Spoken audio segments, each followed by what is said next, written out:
everybody. Good afternoon and welcome.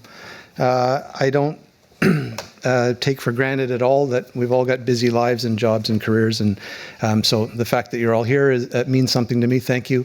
And I'm both honored and privileged to have been asked to set the table for the discussions here today.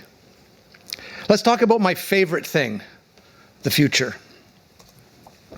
David Bowie said, "Tomorrow belongs to those who can hear it coming." It's the perfect sentiment for this crowd. It should probably be our motto. But I think there's a better line that's maybe more appropriate based on what we're going to explore today, and that's from William Gibson, the father of the term cyberspace, who said, "The future's already here, it's just not very evenly distributed."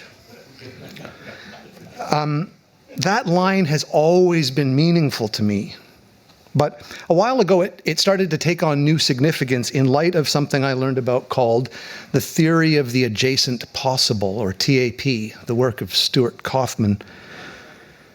And it basically says, look, real innovation doesn't always march straight in through the front door.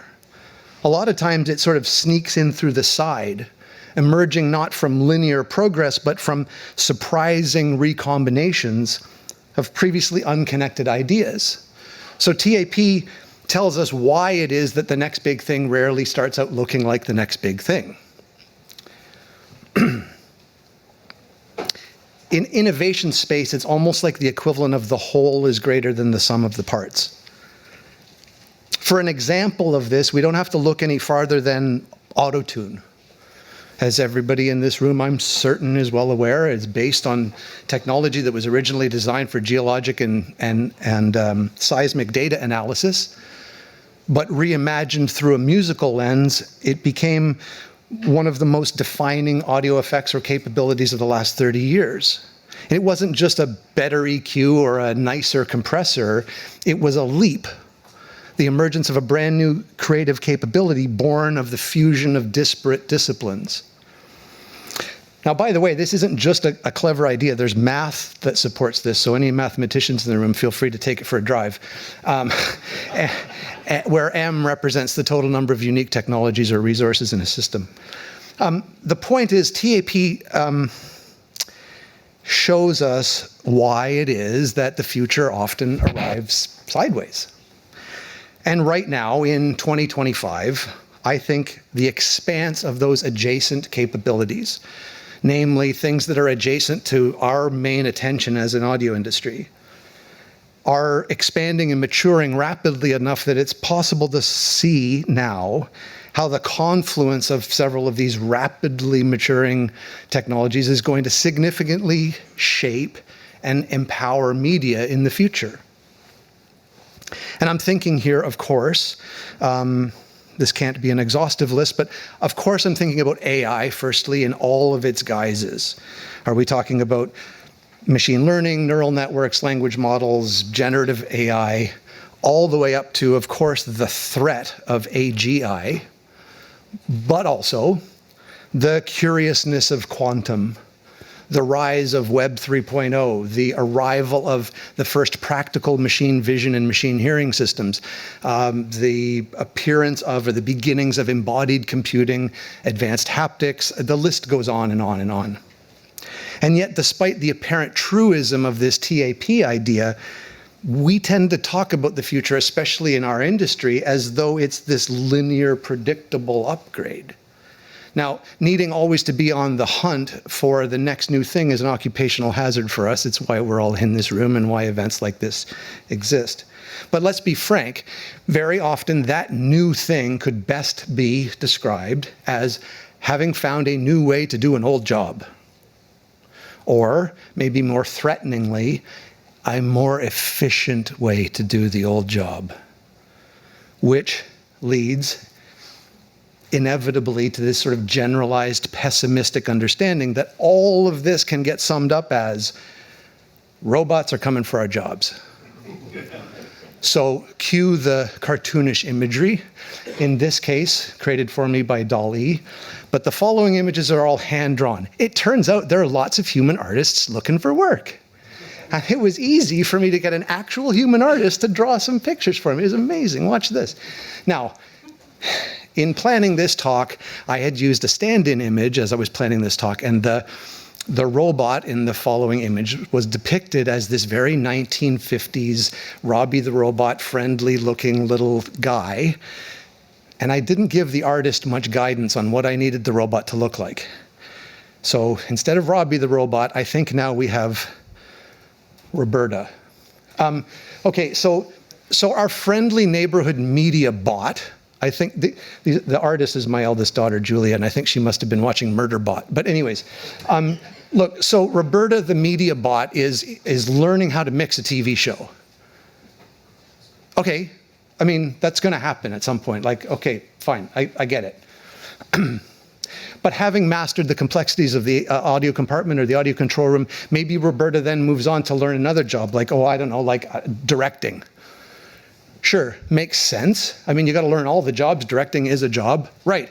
But if that's the case, and Roberta's casting her machine vision gaze around and deciding, well, hey, if I'm in the business of taking jobs, the job I'd rather take is the talents. I'll just present the news, shall I? Look, honestly, do we all think the robots are going to, given a choice, preferentially select audio? Why would they be different from anybody else? Like maybe we're all just going to get left to deal with audio by default. I don't think so, but it's a fun thing to say. Now look, here's the thing about this picture. I'm not guessing. I can prove this because it's already happened, sort of. Here's the story. And anyone in the room is friends with me on Facebook. Apologies, you probably already know where this is going. Okay, look, everybody knows Rosie the Robot.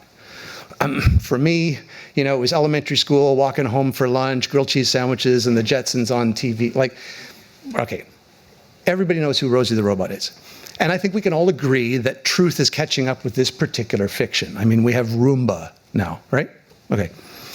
So this next photo was taken 2 months ago in Vancouver at the VCC, backstage at the annual TED conference, and it depicts 𝐄𝐗𝐏𝐿, an autonomous bipedal household robot. Think Roomba with arms and legs, literally a manifestation of Rosie the Robot.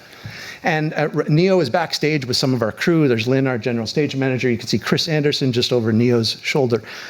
And Neo's getting ready to go on. Now, this next photo, taken 3 stories and several hundred meters away from this one, inside a vehicle called Dome Gateway, is a picture of my great friend and mentor, and one of the finest and most credentialed broadcast A1s in the world, Howard Bagley, known to many in this room. And what's Howard doing? He's mixing the GD robot. Not the other way around. See, I told you. Okay. Now, humor aside, let's stay with this image of Howard at the console. Do you laugh a robot?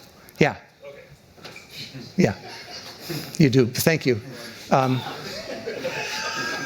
It turns out that the robot also natively speaks Bluetooth, so you can just have its voice arrive at a receiver. But anyways,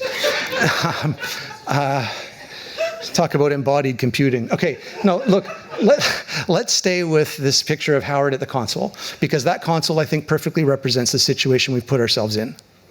And no, not because it's a CalRec and I work for Studer. Because it's a console. That device doesn't know anything about television production or audio.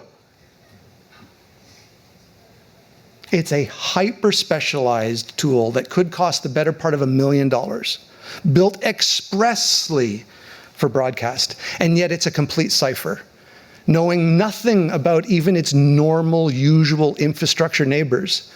Things like routers and switchers and video mixers and cameras and microphones, much less the creative context that device is supposed to be providing Howard with support for.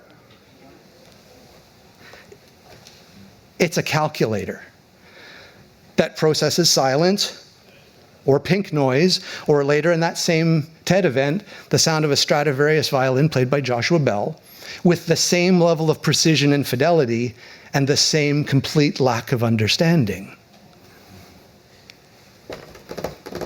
In many ways, our tools are brilliant but blind or deaf. And to be fair, that's not an indictment. It's exactly what we asked for.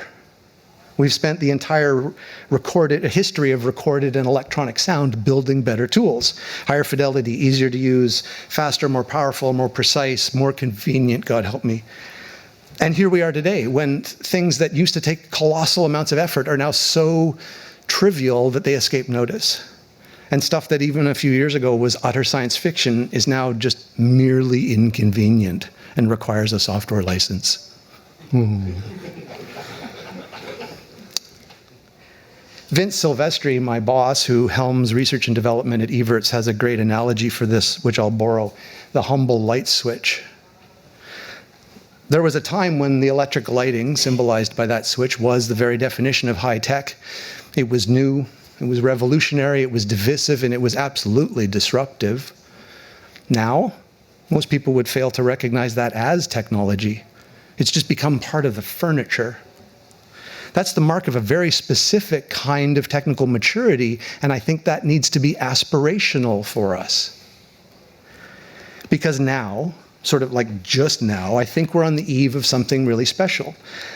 The ability to envision a future in which today's high-tech and extremely capable and increasingly more so, but hyper-arcane tools become tomorrow's light switches. And they're going to do that by becoming tools that don't just wait to be told what to do, but understand what needs to be done. Everyone knows the old adage, if you only have a hammer, every problem looks like a nail. That's funny because it's sort of true, but it presumes that the hammer can't recognize a nail and doesn't have any say in the matter anyways. Enough about us on this side of the camera. What about if we take this technology and we focus it outward? What is this maybe going to mean for creativity, for music, for sound, for media, for our craft? How about some examples? Now, I'm going to pick examples that are not, they're far-fetched, but they all individually exist sort of already somewhere in the world. They're just not broadly distributed. They're not easy to use. They're all essentially bespoke proofs of concept. They're all science experiments, but anyways, here we go. Imagine a song or an album or a podcast that sounds differently if you listen to it during the day while you're at work versus if you listen again at night while you're at rest. What about a hockey game or a hockey broadcast that automatically switches to an all vertical, all close-up presentation when you're watching on the subway on your way home from work, instead of just giving you a tiny little version of an experience that was designed to fill a wall? How about an interactive serialized drama that you get to explore like the Choose Your Own Adventure books we read as kids? Or a newscast that automatically compensates for your preferred topics and tone and scope and even bias? Or a documentary that reshuffles itself every time it's played, curating a new 50-minute experience from a 500-hour repository of source material? And this last one is really not science fiction. It's Gary Hustwitz's 2024 film Eno, which was shortlisted for an Oscar and is just that, the world's first generative documentary. So, how do we get to any of these kinds of examples from where we are today? And yes, I hear the cynics. It's true. In the far future, maybe most content will be machine-made. Just like today, the bulk of many things which have been commoditized are also today machine-made. But just like most photos today are digital and increasingly they're even computer generated, it's still true that analog photochemical photography still has a place for connoisseurs and artists, certainly. And so, yeah, human-made content may become rare or precious. Certainly it will be eccentric in the far future. But do we need to know? That's okay. Like, we don't need to know that now. What we need to know is, can we do something now? Or do we have to wait for HAL 9000 to take a sudden and surprise interest in mixing before we start figuring out how to make our lives easier? We've spent years using technology as a lever to optimize workflows and cost. Fine, I totally get it. But what about using it to reduce friction for the human beings involved? And then seeing what those humans could get up to in the time allotted. Because if you're really honest, in a lot of production environments today, the humans serve the technology and not the other way around.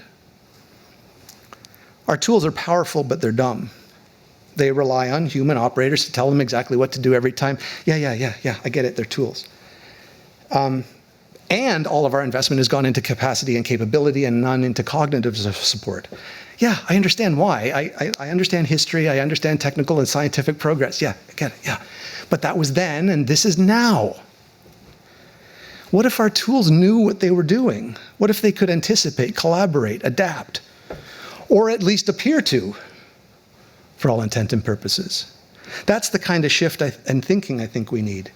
Because that would lead to things like context-aware tooling and infrastructure. That would lead to things like dynamic signal flow.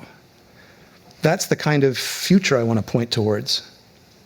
So to start wrapping this up so we can get on with the business of Expo 25, I want to suggest this. There are real, concrete things that you can do today to prepare for the future, but particularly around the future that I was suggesting. Look, if you believe even a little bit that some of those things are likely to come true in some shape, then here's the takeaway.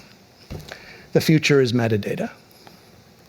It doesn't matter if it's human readable or machine readable, it doesn't matter when the solutions arrive, but if we want our tools to be smarter, if we want the process to be sensitive to what it is we're trying to accomplish, then we need to start encoding intent into content and context into systems. And that's going to require metadata, and a lot of it.